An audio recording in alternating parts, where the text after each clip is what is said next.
سب سے پہلے یہ بتائیں جی ڈاکٹر طارق فضل چودھری صاحب کہ عارف حبیب صاحب ایک بزنس کمیونٹی کے اہم لیڈر ہیں، انہوں نے شہباز شریف صاحب سے کہا جی یہ ڈیالہ والوں سے بات چیت ہونی چاہیے بات چیت ضرور ہونی چاہیے میر صاحب۔ اس کی وجہ یہ ہے کہ جو سیاسی ماحول اس وقت پاکستان میں پیدا ہو گیا ہے، یہ سیاسی نظام کی بھی اور ملک کی بھی اور عوام کی بھی میں سمجھتا ہوں بہت بڑی بدقسمتی ہے کہ سیاسی جماعتیں یا سیاسی قیادت جو ہے وہ ایک دوسرے کے ساتھ ایک پلیٹ فارم پہ، ایک ٹیبل پہ، ایک کمرے میں بیٹھنے کے لیے تیار نہیں ہے، اور جب تک یہ بات چیت نہیں ہوگی، اس میں 2 سال لگیں یا 20 سال لگیں، اس وقت تک معاملات آگے چلیں گے نہیں۔ 2 سال کا عرصہ تو بہت زیادہ ہے ویسے۔ نہیں، میں عرض کر رہا ہوں، میں کہہ رہا ہوں آج بیٹھیں کل بیٹھیں، ہم تو 2 گھنٹے بعد بیٹھنے کے لیے تیار ہیں۔ آپ تو کل بیٹھ نہیں رہے؟ نہیں، ہم تو بیٹھ رہے ہیں، وہ تو قومی اسمبلی کی سطح کے اوپر ہی ہے۔ اسٹینڈنگ کمیٹیوں کی، اسٹینڈنگ کمیٹیز جو ہماری جنہیں قائمہ کمیٹیز کہتی ہیں، ان کی تشکیل ہونی ہے۔ اس کے علاوہ اور بھی بزنس ایڈوائزری کمیٹی جو قومی اسمبلی میں اجلاس چلنے کے حوالے سے کوئی کوڈ آف کنڈکٹ، یہ تو آپ میرے خیال میں مجبوری سے بیٹھ رہے ہیں، اس میں کمپلشن ہے آپ کی۔ یہ آپ یہ کہیں کہ ظاہر ہے اسمبلی کے بزنس کو آگے چلانے کے لیے کمپلشن ہے، اور اپوزیشن سے آج بھی ایک ملاقات کا دور ہوا ہے جس میں ان کے نامزد پارلیمانی لیڈر، ان کے چیف وپ، میں ایز چیف وپ PMLN اور چیف وپ پاکستان پیپلز پارٹی، ہم بیٹھے ہیں۔ بڑے خوشگوار ماحول میں بات ہوئی ہے، جو کہ بڑا خوش آئند ہے کہ ایٹ لیسٹ اگر اسمبلی سے بھی تھوڑا ایک پازیٹیو میسج جائے، ایک اچھے ماحول کا میسج جائے، تو اس سے پھر آگے بھی ظاہر ہے اثرات جو ملکی سیاست ہے، مرکزی لیڈرشپ ہے، ان کی بات چیت کرنے میں شاید آسانی ہو۔ میں ایک بات عرض کر دوں کہ آپ نے کئی ایسے خاندان دیکھے ہوں گے، ہم نے بھی،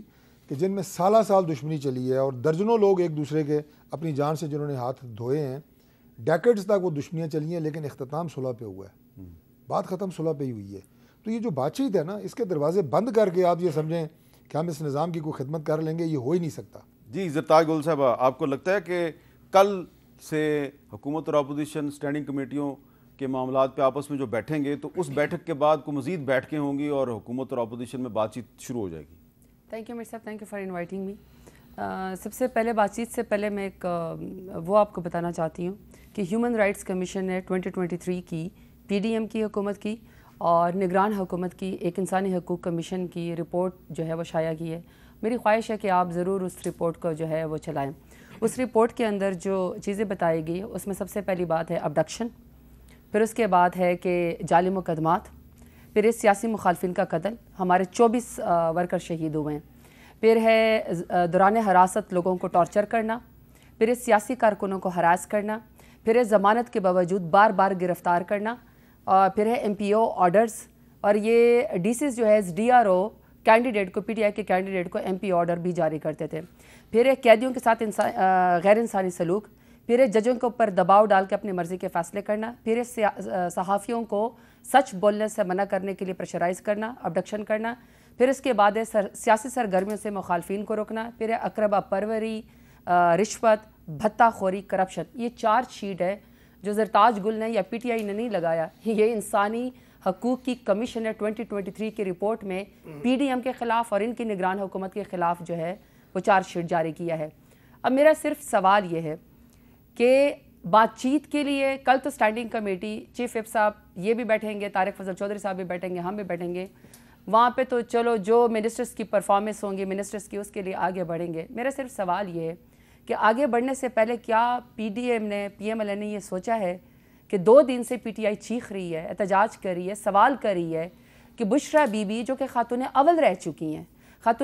چکی ہیں، آپ انصاف کی فراہمی کو تو چھوڑیں، آپ نے ان کو ایک قید کیا ہوا ہے عدت کیس کے اندر، جو کہ اسلامی قوانین کے مطابق بنتا بھی نہیں ہے، مخالف اتنا گر گیا، وہاں پہ ان کی صحت خراب ہے، وہ بار بار چیخ رہی ہیں کہ ان کی طبیعت خراب ہے،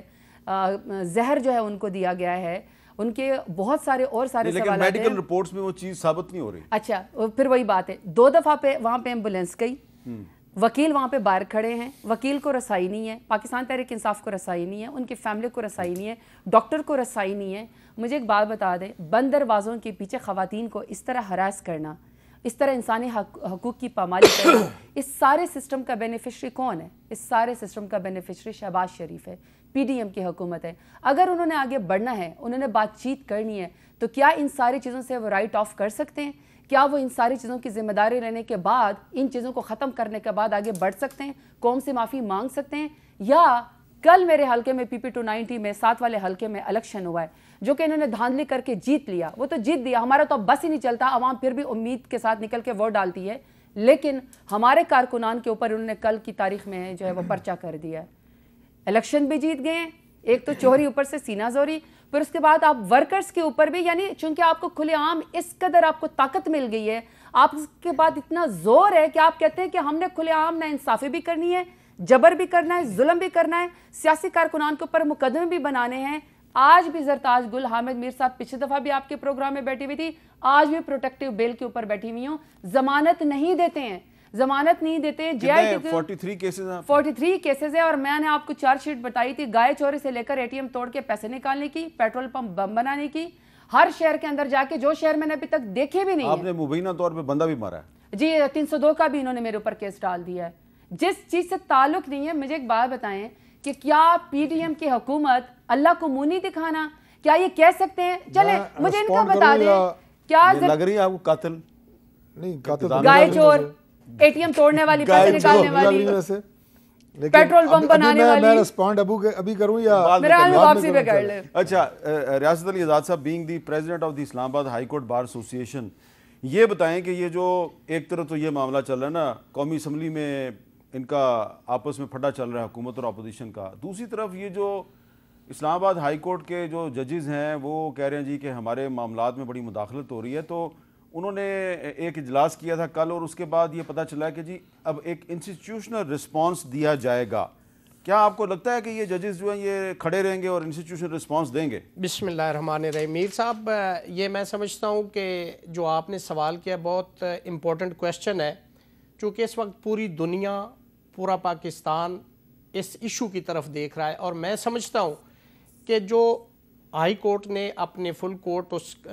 میٹنگ کے اندر جو ہولڈ کیا ہے کہ ہم ایز اے انسٹیٹیوشن رسپونڈ کریں گے، اور سپریم کورٹ آف پاکستان سے بھی انہوں نے ایکسپیکٹ کیا کہ وہ بھی ہمیں اس پہ اسسٹ کریں گے اور ہمیں سجیشن دیں گے اور ہمیں رہنمائی دیں گے کہ ہم نے کیسے اس کو رسپونڈ کرنا ہے، تو میں سمجھتا ہوں کہ یہ بہت کرسٹل کلیئر یہ میسج ہے اسلام آباد ہائی کورٹ کے ان ججز صاحبان کی طرف سے جنہوں نے خط لکھا ہے، وہ بالکل کسی صورت میں بھی اس سے بیک آؤٹ نہیں کریں گے، وہ سٹینڈ کریں گے، اور بالکل یہ روزے روشن کی طرح۔ یہاں میری یہ سٹیٹمنٹ آپ میر صاحب نوٹ فرما لیں کہ ججز صاحبان نے اگر سٹینڈ لیا ہے تو اس کے اوپر کھڑے بھی ہوں گے اور اس کو رسپونڈ بھی کریں گے، اور جو بھی کانسیکوینسز ہیں اس کے لیے وہ تیار ہیں، اور جو یہ جو آپ کہہ رہے ہیں کہ جو بھی کانسیکوینسز ہیں اس کے لیے وہ تیار ہیں، یہ اپنے طور پہ بول رہے ہیں آپ؟ نہیں، میرے مطلب میں اگر پریزیڈنٹ ہوں تو یہاں پہ میں بیٹھا اگر کوئی بات کر رہا ہوں تو میرے اپنے معاملات ہیں، میں اپنی کمیونٹی کی بھی ریپرزنٹیشن کر رہا ہوں، میں اپنے ادارے کی بھی کر رہا ہوں۔ وکلا بھی جج صاحبان کے پیچھے کھڑے بالکل ان کے ساتھ کھڑے ہیں اور آخری دم تک کھڑے ہیں۔ ہم نے اس ملک کے اندر رول آف لا کی جنگ کا دیکھیں، جب پہلے وکلا تحریک چلی تھی تو معذرت کے ساتھ پولیٹیکل پارٹیز اس وقت کھڑی نہیں ہوئی تھیں، تمام ہمارے لیڈران ملک سے باہر تھے، ہم نے سٹینڈ لیا اور پھر یہ پولیٹیکل پارٹیز نے ہمیں جوائن کیا تھا، ہم اس وقت بھی کھڑے تھے، آج بھی کھڑے ہیں، کل بھی کھڑے رہیں گے، اور انشاءاللہ ادارے کے ساتھ کھڑے ہیں، ادارے کی آزادی کے ساتھ کھڑے ہیں۔ دنیا کی کوئی طاقت جو مرضی کر لے، ہم انشاءاللہ اس ملک کے اندر آئین اور قانون کی حکومت چاہتے ہیں، سپریمیسی آف کانسٹیٹیوشن چاہتے ہیں، ہم رول آف لا کی امپلیمنٹیشن ان ٹرو سینس ہم دیکھنا چاہتے ہیں اس ملک کے اندر، تاکہ اس ملک کے اندر تمام ادارے بہترین ہو سکتے ہیں۔ جب آپ کی عدلیہ آزاد ہوگی تبھی یہ ہو سکتا ہے، ادروائز یہ پاسبل نہیں۔